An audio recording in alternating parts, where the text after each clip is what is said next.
నా మిత్రుడు ఆత్మ ప్రభువు వచ్చేప్పుడు జలసా చేశాడు.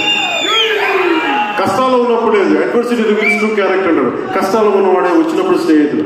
అలాంటి స్నేహితుడు నాకు భగవంతుడు శ్రీకృష్ణుడు. అలాగే ఎందుకు రీమేక్స్ చేశాను మీకు ఉండదు కదా. నా పార్టీని ఎవరు నడుపుతాడు? కొత్త కథలు తీస్తే ఎప్పుడో వెళ్ళిపోతుంది.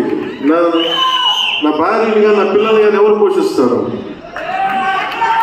నేనే పోషించుకోవాలి. దాని డబ్బులు కావాలి, పార్టీ నడపాలి. వీటన్నిటికీ రీమేక్ అనేది నాకు కొంచెం ఈజీ దారి.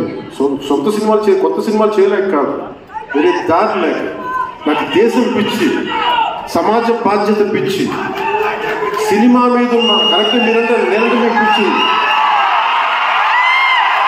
అలాంటి నేను ఒక మంచి సినిమా రావాలని కోరుకుంటే అది రత్నం రత్నం గారు కావచ్చు.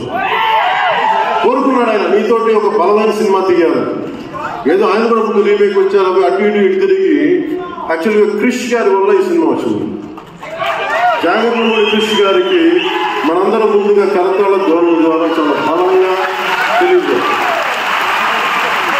ఆయన ఒరిజినల్ ఆంధ్రప్రదేశ్లో చిన్న బడ్జెట్లో సినిమా తీస్తే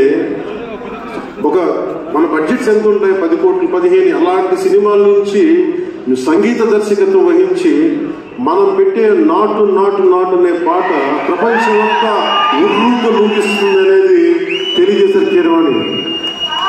అలాంటి కీరవాణి గారు నేను ఈ సినిమాని ఎన్నిసార్లు చేసే పరిస్థితుల్లో నిజంగా ప్రతిసారి నాకు నిరుత్సాహం ఉండేది. నాకేదో నాకు తెలుస్తూ ఉంటుంది కదా, నిస్పృహ